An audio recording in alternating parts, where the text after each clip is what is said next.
David. Salut à toi. Euh, Nous sommes au séminaire deuxième palier sur la confiance en soi, qui dure une semaine et auquel j'ai vraiment la grande joie de participer. Cool. Et je te remercie de prendre du temps pour répondre à des questions qui vont sûrement éclairer les lecteurs de mon blog Gratitude et compagnie. Est-ce que, dans un premier temps, tu peux me dire comment tu mets tes talents au service du monde? Waouh, une belle question. Déjà, je pense que la première chose, c'est de les identifier. Ouais. C'est-à-dire de passer du temps à m'observer moi-même pour me dire, tiens, où est-ce que je prends du plaisir quand j'aide quelqu'un? Parce que du coup, être au service, c'est aider les autres. Donc, je pense qu'en fait, on est connecté à notre talent quand on est en train de prendre du plaisir, quand on est en train d'aider. Alors que le risque, c'est de se dire, où est-ce que je suis bon quand j'aide? Oui. C'est bien, ça peut être un truc, mais beaucoup de gens qui sont là en train de se dire, ouais, moi, je suis bon dans rien. Si déjà je prends du plaisir quand je fais ce truc-là, il y a des grandes choses il sommeille en moi un talent, un don. Donc moi, personnellement, j'ai une facilité oratoire à parler, j'ai une facilité aujourd'hui que j'ai développée, parce que j'étais timide, grâce à la parole et avec mon énergie, à aider les gens à faire ce qu'ils pensaient impossible. Donc, que ce soit dans un taxi, que ce soit avec un inconnu, que ce soit avec une dame que je vais croiser, de me dire comment est-ce que je fais que, par l'énergie dans laquelle je suis, les personnes aient envie de sourire davantage, de rire davantage, de rayonner, de rigoler. Donc voilà, ça c'est, on va dire, général. Et après, j'en ai fait mon métier, sous forme de formation, de séminaires, de conférences, d'interviews, de vidéos, de spectacles. Et je pense à un dernier truc, c'est que je peux faire tout ça, mais oublier mon intention. C'est-à-dire que tu te détaches de ce que tu veux donner, en fait, c'est ça? Alors, non, c'est-à-dire qu'en fait, je peux être amené à faire des conférences et en fait, me rendre plus compte de pourquoi je le fais. D'accord. Donc c'est important, et c'est un truc que je fais tous les jours, que quand je monte sur scène, je me rappelle pourquoi je monte sur scène. C'est-à-dire que, j'ai réussi à créer une entreprise où les gens ont envie de me suivre, parce que par exemple, je peux monter sur scène et vu que les gens vont aimer, rire, rigoler, oublier que à la base, je faisais ces conférences parce que j'ai envie d'impacter les gens. Et c'est pas pareil de monter sur scène avec l'objectif d'impacter que l'objectif sur scène de divertir. Et ça, c'est un retour d'expérience. Je me suis, à un moment donné, un peu perdu à divertir. Et de me dire, tiens, je sens que les gens ont adoré. Les gens me disent que c'était super, mais moi, à la fin, je sens qu'il y a un truc qui était pas là. Alors, c'était super. Donc, je vais pouvoir impacter, ce qui ne m'empêche pas d'être drôle.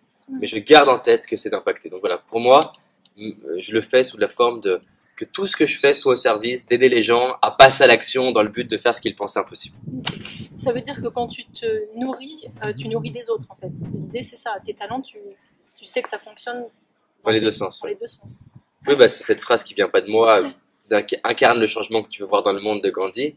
C'est comment je fais pour devenir suffisamment bien dans ma peau, bien dans ma vie, et suffisamment en train de vivre ce que je pense juste pour les autres, pour qu'en fait, sans même que je leur dise de changer, ils se disent juste, tiens, comment est-ce qu'il fait pour faire ça?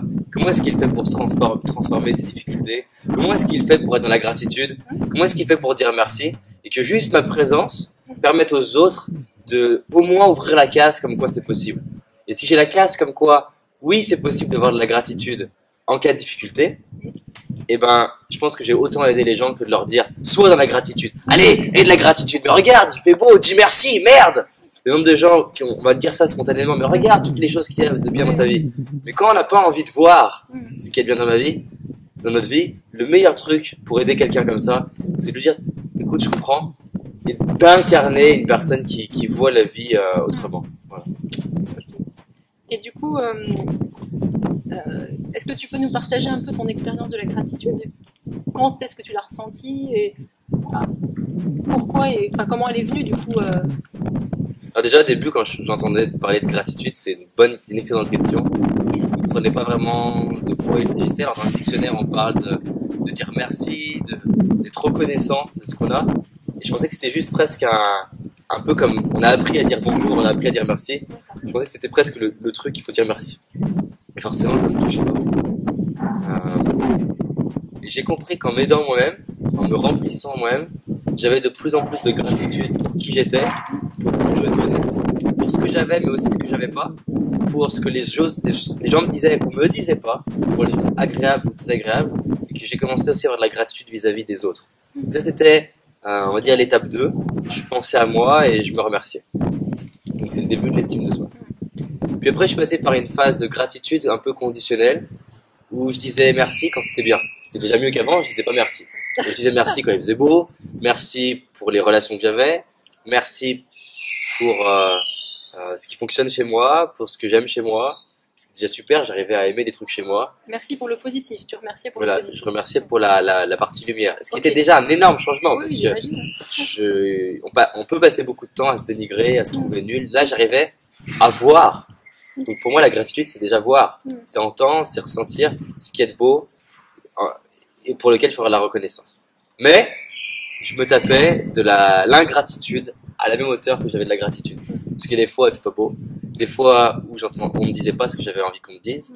Des fois où les gens n'étaient pas forcément reconnaissants en apparence. Des fois où je voyais chez moi ce qui allait pas, où je faisais les mauvaises choses, où je me dénigrais, où j'étais en colère. Et la dernière étape, qui est peut-être, ça fait 2 ans que je travaille sur ça, là, plus que travailler, parce que ça peut être mal perçu, j'avance sur ce terrain-là, me dire comment je fais pour avoir de la gratitude quand il n'y a aucune raison d'avoir de la gratitude. Comment je fais, je donnais l'exemple tout à l'heure, pour avoir de la gratitude quand mon voisin dans l'avion, il essaye de prendre mon accoudoir. Comment je fais pour avoir de la gratitude quand les gens me disent que c'était nul ce que j'ai fait. Et Quand comment mes enfants sont chiants quand je rentre du boulot. Exactement. Et comment je fais, c'est simple. C'est déjà, je me pose des autres questions. Je me demande, qu'est-ce que j'apprends dans cette situation? Quelle est ma responsabilité dans cette situation? Si ce truc-là m'affecte, peut-être que j'ai encore à travailler dessus, à progresser, à évoluer. Est-ce que ce moment dur-là ne va pas m'aider finalement à vivre un moment de magie juste après? Je peux le faire par rapport au passé, me rendre compte que la personne que je suis, elle est étroitement liée aux difficultés, aux souffrances du passé.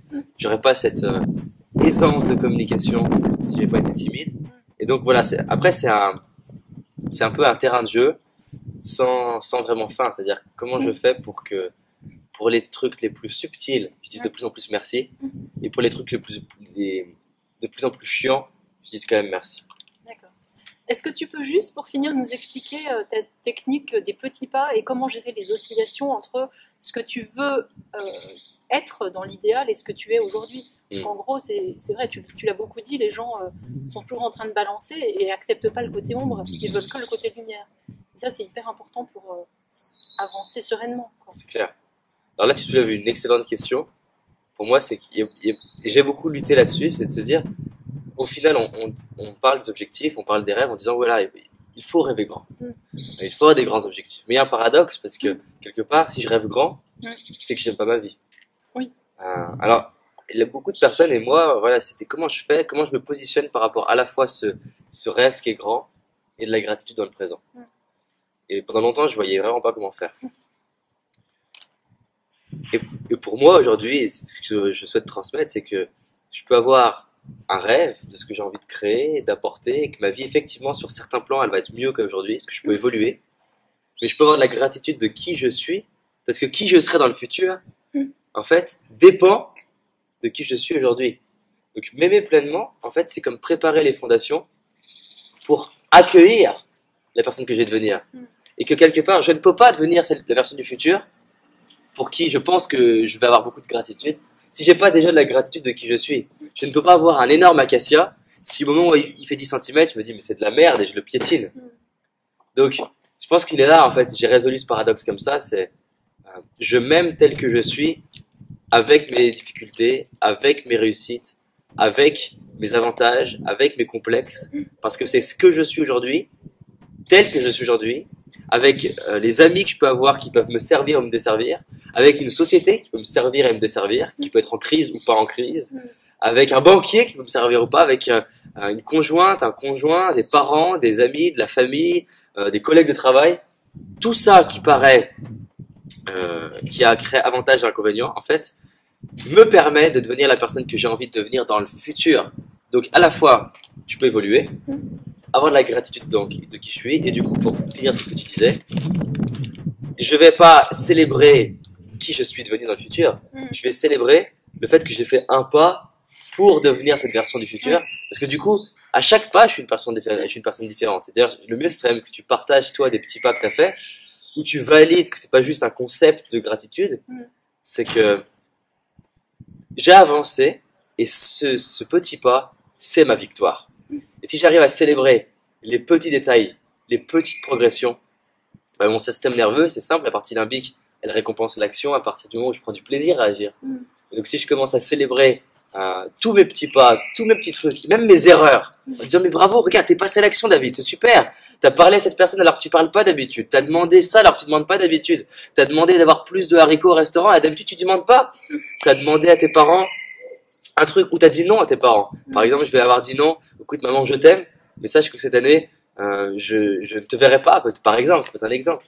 Ou de dire à sa conjointe, écoute, je t'aime, mais c'est important que je parte seule ces vacances-là, parce que c'est pas juste pour être seul, c'est pour trouver quelque chose. Et ça demande du courage de dire à la personne, voilà ce non. Et là, je peux être fier, non pas d'être parti, je peux déjà être fier d'avoir osé dire non, osé dire oui.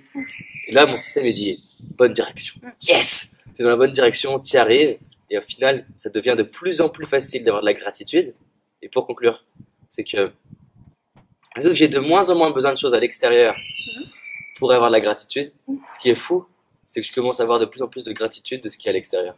C'est que je commence à dire merci à ma copine qui m'a énervé, parce que si elle m'a énervé au final, c'est que c'est pas elle qui m'énerve, c'est que c'est moi qui ai un point sensible, donc merci de m'aider à évoluer. Je commence à dire merci à mon père de ne pas m'avoir dit ce que j'aurais aimé entendre, parce qu'il a fait la personne que je suis. Je commence à dire merci je sais pas, par exemple, au client, si je suis entrepreneur, qui me fait un retour dur et pourquoi pas agressif, qui va m'aider à évoluer. Parce que peut-être que lui, il le dit mal, mais il le dit. Peut-être que parce qu'il le dit, je vais avoir un service qui va s'améliorer. On en parlait dans le séminaire avec une dame. Et donc voilà, ça va être beaucoup plus simple. Je peux dire, putain, on a de la chance, on fait cette interview au soleil. Bah écoute, merci beaucoup. Je pense que ça va aider beaucoup de monde. Et puis voilà. Et puis c'est vrai que c'est important d'honorer ses valeurs aussi, d'honorer la vie. Important aussi. Merci de le préciser. Identifier ses valeurs, identifier ce qui est important pour soi dans le présent, et voir quelles actions je peux mettre en place dans le présent pour que ce soir là, je puisse valider. J'ai fait un pas vers le remplissage de mes valeurs, on va dire. Voilà. Et kiffez votre vie en fait. Elle est belle. Elle est belle. Et pleine de sens. Et elle est belle même dans ce qui paraît pas beau. Merci David. Merci à toi, je suis très content. Nous aussi. Donc gratitude et compagnie, foncez.